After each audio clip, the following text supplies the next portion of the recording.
So good morning, everyone. Like Taylor and George said, I come from Israel. I work for the last 6 years in Israeli aircraft industries in the space satellite systems division. And No. So I met Jacob. We got in a pissy match because I'm using FEMAP, he's using Simcenter, right? And so like somehow he found my name. We were trading like tech tips, and I would say, well, you know, FEMAP like do this really easily, like in forward click. He said, no, I can do it great. And so we like went back and forth to doing training. And then at the we had signed up to give this Simcenter 3D training class at Daimler North American Trucks. And the guy who I lined up on the team to teach it got sick, couldn't make it. I'm going. The class was like 2 weeks away. So I thought, who knows Simcenter? I go, this guy. So I called him up, hey, Jacob, you want to come to Portland? So that was like 10 years ago. More? Yeah, so we've been trading back and forth, but I've given up. FEMAP's better, you know, so I just like, fine. You know, like. Yeah, FEMAP is better for one shot, get it done. Simcenter, that's when you have to actually do iterations and work inside a large corporation and all sorts of real engineering, unlike consultancy, comes from the first step of requirements and then goes through the PDR and the CDR, goes first to the SRR. And when you're dealing with systems or systems of systems like satellites, then you don't give it out to consultancy, you do it in-house, and you do tons of iterations and tons of changes, and this is where Simcenter shines. Yeah, definitely. In your hands, yes. You need 30 years of experience with FEMAP to do it faster. I only have 15 years of experience in Simcenter, so yeah, next. Like I said, Israeli aircraft industries for the last 6 years, over 25 years experience in simulation. The first simulation tool that I used was MSC PAL. If anyone has ever heard of it, this was before Nastran, before Patran, sorry, it was Nastran, but before Patran. And I actually played with it in Garden Grove, right here, a few miles from here, when I was 15. So what's the plan today? I want to show you the workflow of doing a dynamic analysis, going from the geometry, cleaning up, preparation, meshing, modal analysis, straight to PSD. And if we actually have time, we might even make it to transient. So a few words of the model. We have a combination of a thin-walled, so we're talking mid-surfaces, we're talking a concentrated mass, that is the lump that's hanging down, and we have a nice base that I'm going to just show as solid, meshed with hex elements. A very important note, there is no right or wrong way to mesh or to do a simulation. You can take all of that, do it as a pet mesh, preferably at least 2 elements across, run it, and get the results. Difference won't be that large. What I'm going to show are processes and tips and tricks in doing this in Simcenter. I'll hope to impart at least some of best practices that I've earned. So we have a model, CAD, going to the pre-post, and I'm using the latest version, that's 2312. So going to new FEM simulation, and the first step and I'm stopping right here, is that we are marking the bodies to use as none. The default is all. Why I'm using none is that when you have large assemblies, many parts, if you mark everything as all, you'll get the original geometry, the wavelength geometry, the mid-surfaces, curves, you get everything. If you mark it as none here, you get to go into the FEM and choose what geometry is being transferred to the FEM file and not get all of the parts. If you're dealing with electronics, imagine a PCB with 5,000 components and being dumped into the FEM, that can take hours. Okay, so the basic process, let's starting a solution.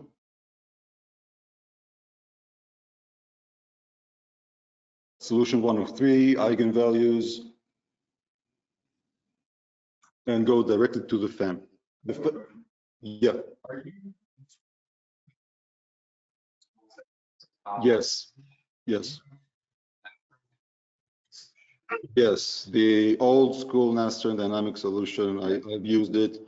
The results are basically the same, but the response dynamics tool is way easier, simpler, more user-friendly. I'd say even more than 80% for anything that is, you can even do direct transient here. Anything that is not nonlinear, because all of the modal solution, all of these solutions are based on a modal analysis, then it's you really won't get anything different. Yeah.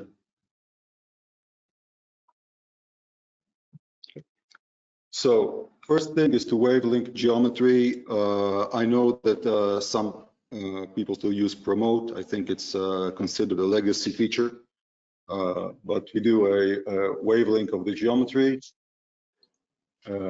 which basically copies all of the geometry from the master file to the idealized part. Next thing is I recommend to work with layers, hide the original, move the original geometry to a different layer, so you don't get any mix-ups. Mid-surfacing. Has anyone used, or if anyone has used mid-surface in previous versions, you had to go ahead and stitch. Basically, the entire interface looked different. It was much more manual control. Still possible to do it if you go into customer defaults. It's possible to switch to the old interface. In the newest version, we have the stitch edges basically marked. I'm disabling it just so I can go and show you the stitch. But right now we can get the complete clean geometry of many types of mid surfaces. It's not perfect, but there are workarounds and tricks to make even the most complicated geometries work for mid surfaces. Okay, the next step, and this is just because I want to show hex meshing, would be to hex mesh this part. In order to do that, we need to do a split with check on mesh mating conditions, which basically means that we'll have a continuous mesh across the hex elements. And moving to FEM, like I said, edit bodies to use. And right now we see only what we cleaned up, repaired. We have just the mid surfaces.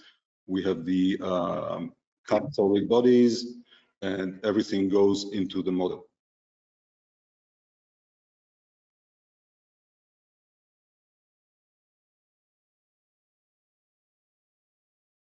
So Next step.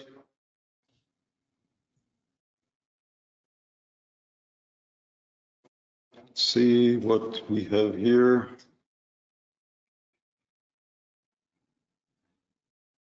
It's the meshing, and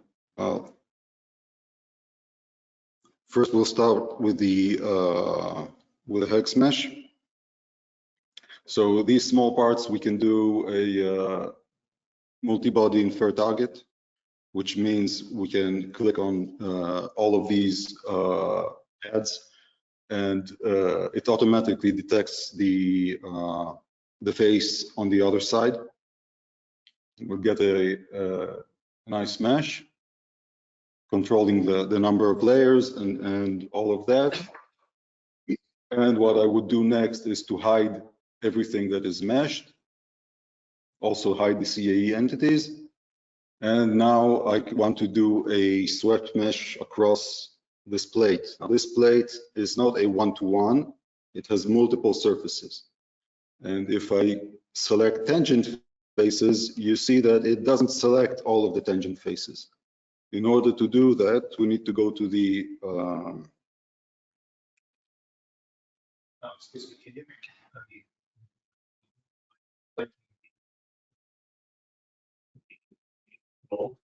okay. what? Oh, click where?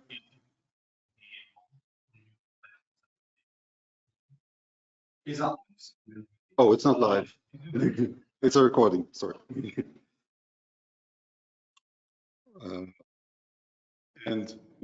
But the recording will be available for download.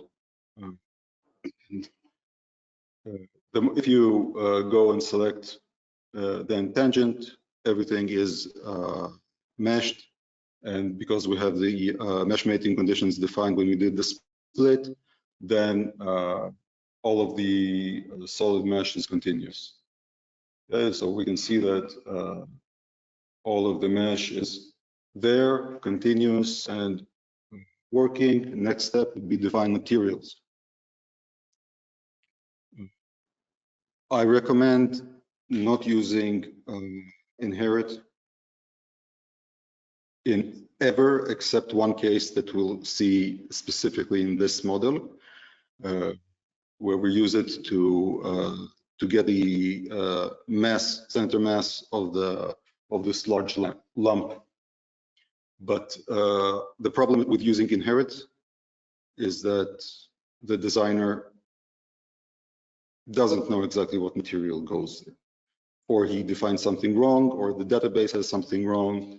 So the best would be to use my own definition, except here that we do assign for the solid, for this lump.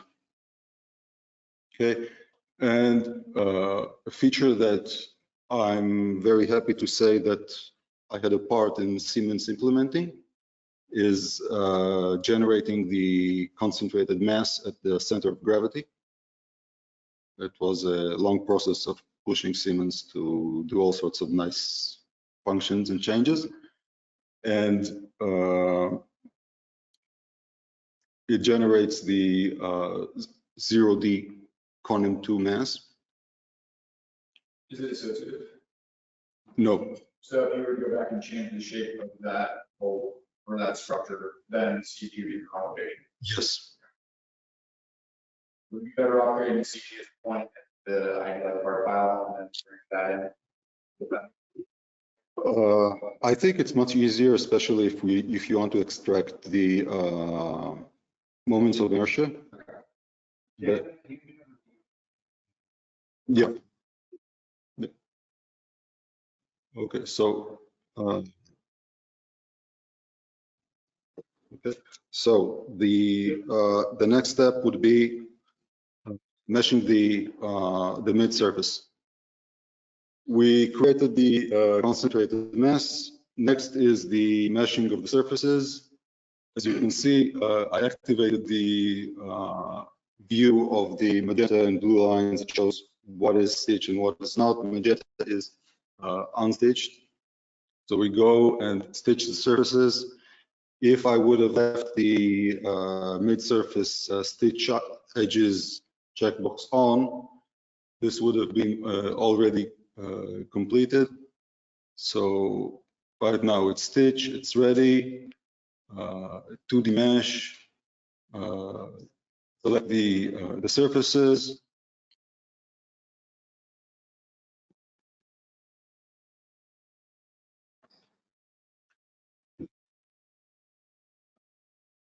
And we will have a nice mesh.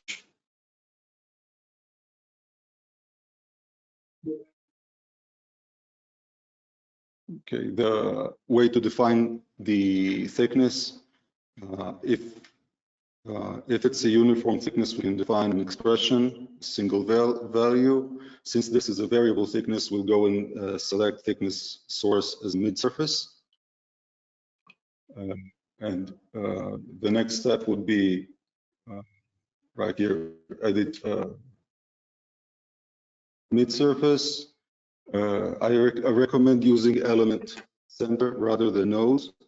Sometimes if you select nose, it will give you zero thickness, especially at the boundary nodes, at the edges. Okay, so we can see that with a variable thickness shell between 10 and 3 millimeters.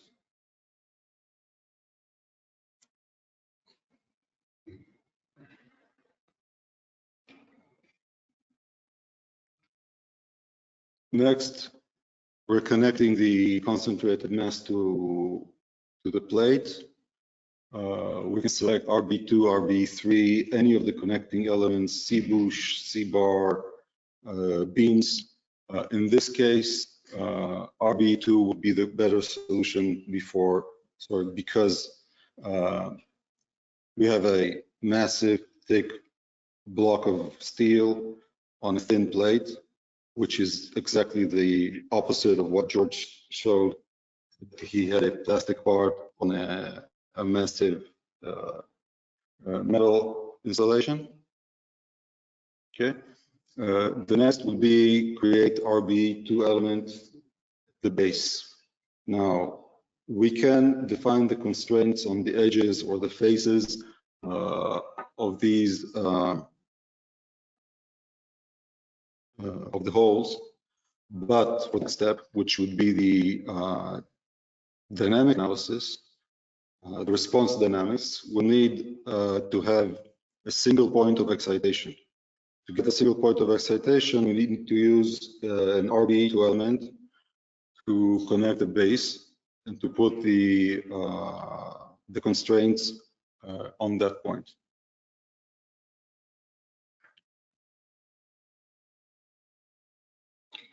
So we have the mesh done. Next step would be the analysis. Moving to the simulation file, we go and define the constraints. First thing to define in this case would be a glue connection. Surface to surface, which is connecting the base here and the plate. We have a surge distance that we need to make sure that it is big enough to capture this gap. And the surge distance is selected in two places. This is the distance for the pre and post processor. Okay, so it's looking at surfaces and trying to find those that are within this distance. But when we go and in the next part, we need to make sure that the solver also has the correct search distance for the nodes.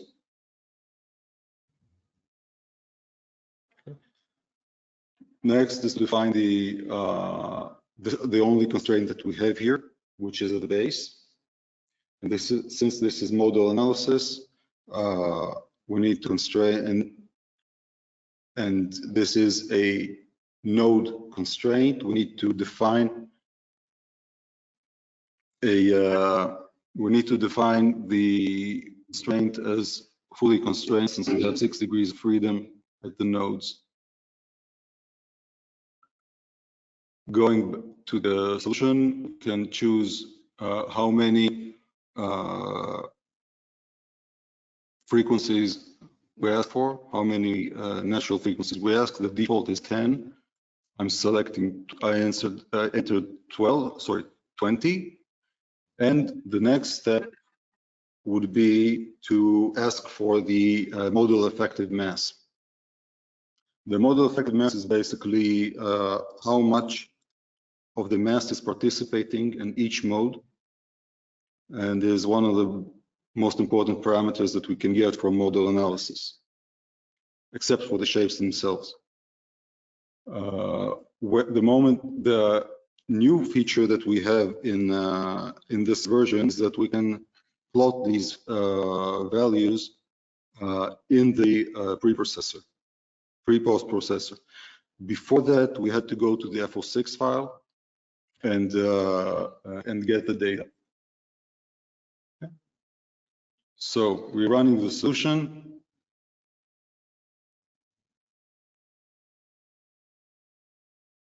Takes a couple of seconds.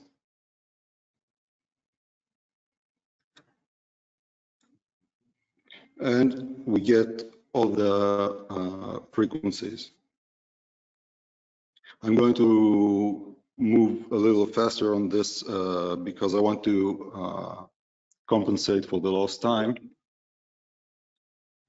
Okay, so we have all of the modes,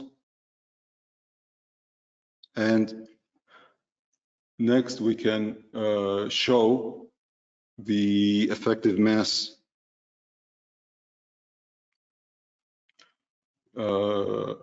Right here, we go to load the results, and we can see the modal effective mass, participation factors, total mass, and plot, for instance, translational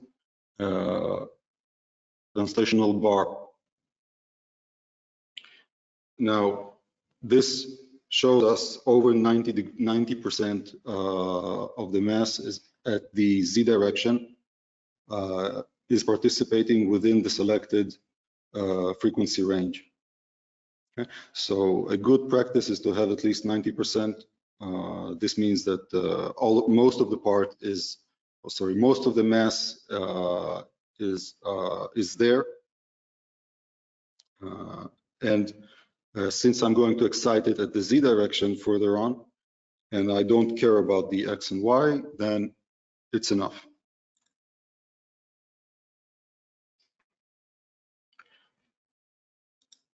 Okay, we can also plot the actual frequencies, and the height of the curve represents the mass that is active in each frequency. At the bottom, we have the frequency, and this is the scale of the mass fraction.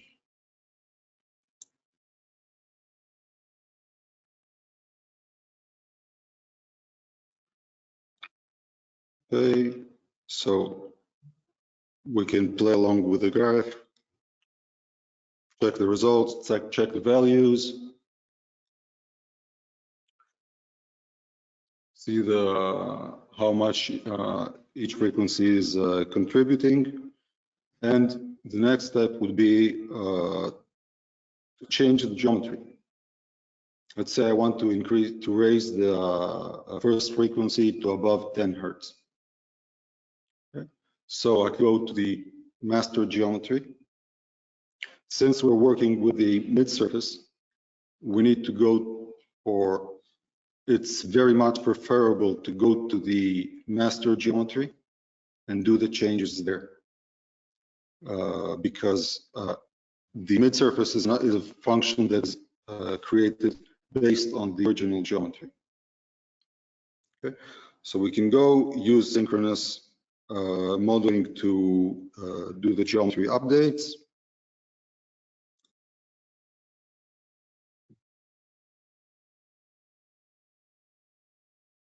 Okay, raise those bars up, raise them, move them forward. That basically stiffens up the area that is holding the large mass. It also stiffens this round. Going back to the FEM, we don't need to go to the idealized. Going back to the FEM, we see that it's showing us where we have an updated geometry. Clicking on update, and we can rerun the model to get the new results.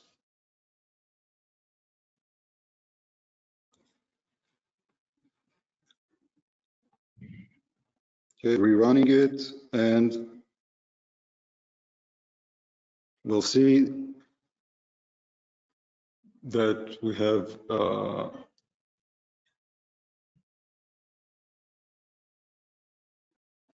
similarly, we can see that we have updated the modes, and the first one is above 10 Hertz. Okay, the common, let's say, mil standard 810 graphs start at 10 Hertz. So let's say we want more than that. Okay, the next step is closer. The next step would be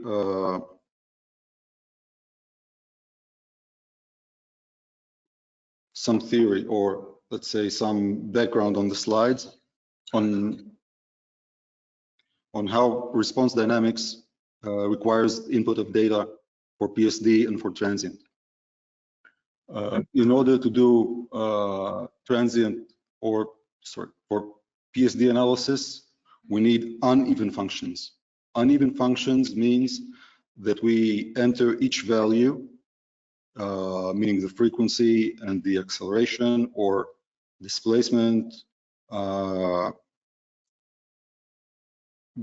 data pairs. Like this, like the blue line, we have first, second, third, fourth value. An even function has the data spaced on each and every time step or frequency step. This works for transient.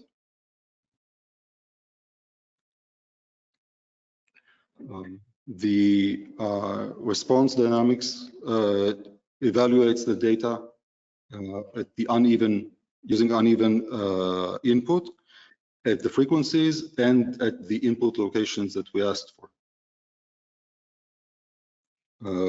So we can see here that the structure probably has frequencies here, so it's calculated, but all of these are just input where there are no modes. This is why we're getting basically a static response. Another thing that we need to define, we'll see that we define, is the spectral lines. This means the response dynamics tool, it calculates around these points that we talked about, that I mentioned, the input as well as the frequencies. The more spectral lines that we have, the more it does sampling around those points. If we put 0 or 1, we'll get a sharp point, sharp graph. If we put more points, like with the blue, we'll get a smoother curve.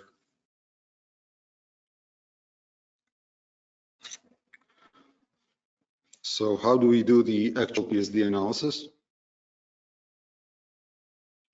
The process is first create a model solution, but this time using a response dynamics model.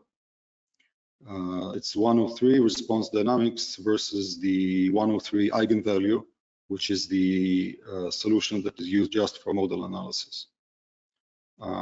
You can use the response dynamics for just regular, but this is what you have to use in case you want to do random PSD and all of that.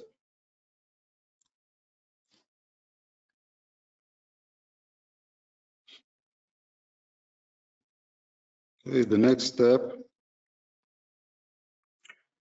in this case, except for the effective mass, which is activated automatically in the response dynamics, what we need to select additionally are stresses, accelerations, displacements, since none of these are actually relevant for the modal analysis itself. So they aren't calculated in the model. So after setting the output requests, next would be to define the constraints. Now we can't use the original constraint because the original constraint is fully constrained in all directions. What we need to do is define, first of all, a fixed constraint on all of the directions that we are not exciting, which is in this case is 1, 2, 4, 5, and 6, X, Y, and the rotational degrees. And the next constraint that we need to define is enforced motion location. In forced motion location, we again select this point, and we are informing the basically Nastron that an excitation will be applied at this location and applied the direction that we didn't fix in the previous constraint. So everything is fixed except one direction, which is in forced motion location. Next would be the solution. It takes a little more time than what we had with the model. And first thing to check is that we're getting the same frequencies that we had with the first analysis. There shouldn't be any difference between the model and the response dynamics model. Same modes. Next, we go and create a new solution process, response dynamics. Choose the model solution as the baseline, model response as the baseline for the dynamic solution.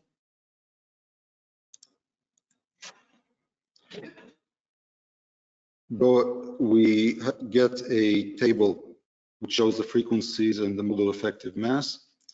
Next step, very critical, define damping. If you don't define damping, your solution will not converge. It will oscillate and it will diverge rather than what we expect to have. The damping parameters are dependent on structure itself, bolted, composites, metal, 2 to 5% depending on the structure usually. Okay, and the next thing is to define the event. The event is random. I'm going to accelerate it just a little bit. Define excitation. We select the excitation point. And we have just one point for excitation. This is the point that we defined previously as enforced motion relation. Define a graph for the excitation. We can extract the graph from all sorts of data, get it from Excel, enter manually. Okay, and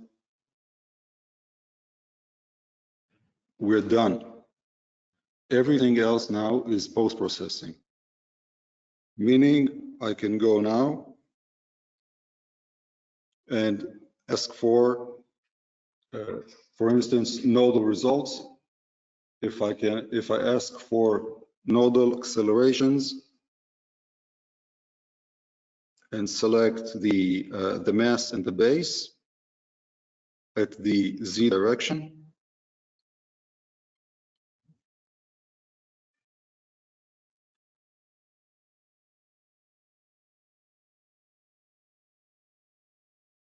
that's it.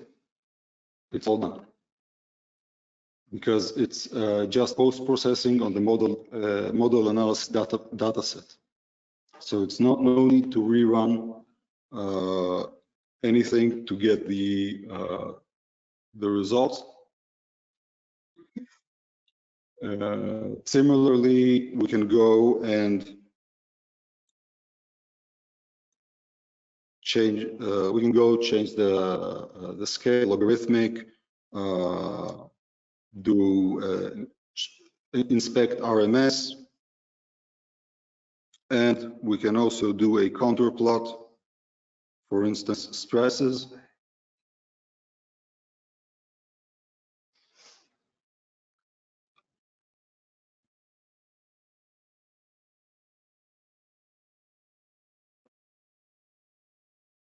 Contours take a little more time. And we're